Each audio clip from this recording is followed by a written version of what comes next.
And now today, the parents of the ambassadors of Sick Kids, Alex Gan and Teresa Zhang, also come here. They will share us how important our sport is, bringing hopes to those families with sick kids. Your kindness can build a brighter tomorrow for all of these kids and these families. Welcome.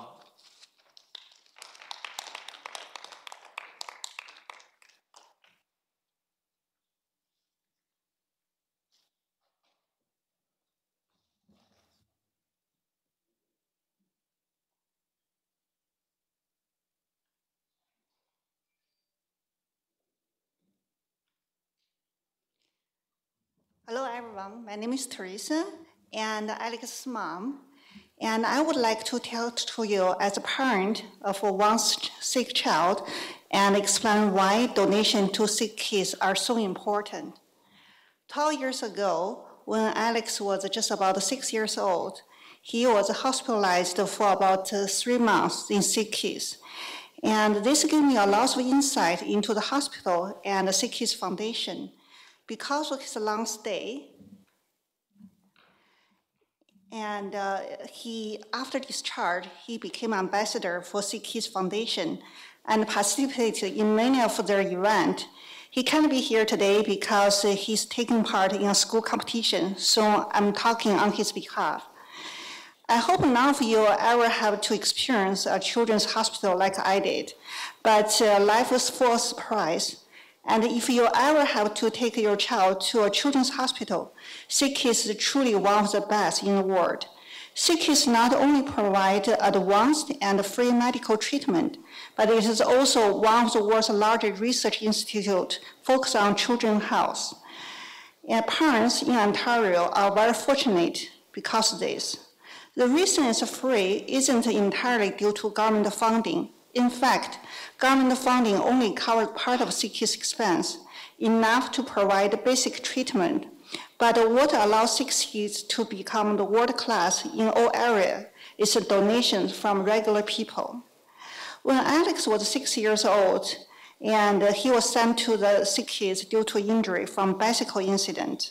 Later, they discovered it was a very rare internal injury. Since it was such a rare condition, there were not many other children with the same kind of injury, so Sick Kids brought in an expert from St. Michael's Hospital to perform the surgery.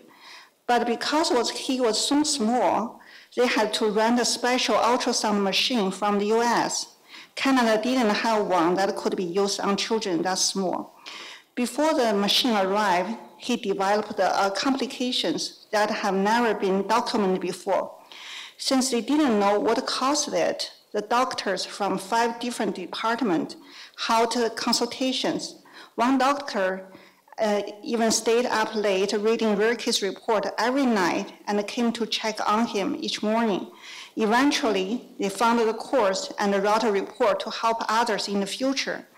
I know many parents feel anxious when taking kids to see doctors in lots of countries, as this is often little time to talk to the doctors. But in our case, also, I was very worried about my son's condition. The doctors were always patient in answering my questions. In the end, the surgery was a success, and they arranged follow-up visitors over the next 2 years to make sure everything was fine. From parents' perspective, my child received the most advanced treatment available, and doctors and nurses were very responsible and patient. But what about the experience for children? I have shared some photos, and from that time, the hospital is well designed with a lot of child-friendly decoration. Every patient room is a single room with a private bathroom, a single sofa bed for parents to stay, and a bed for the child. Each ward has 2 playrooms, and volunteers from high school and universities come to play with the children every day. The hospital also has its own lounge, club, small theaters, library, and even cinema. In addition to volunteers, there's also a professional clown who visits the children every day, as well as therapy dogs that rotate through the rooms. They organize arts and craft activities, teaching children how to cook, how to bake, and put on small theater performance. Since many people donated new toys every year, they hold several raffles each week where every participating child receives a gift.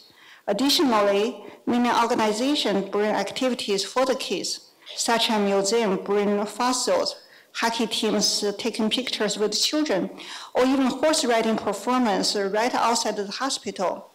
If the child can leave the hospital for a few hours, they have free tickets to art galleries and museums. So the children have a very positive impression of the hospital. And when I went back to follow-up checkups, my Alex was always happy about it. He had no negative experience at all.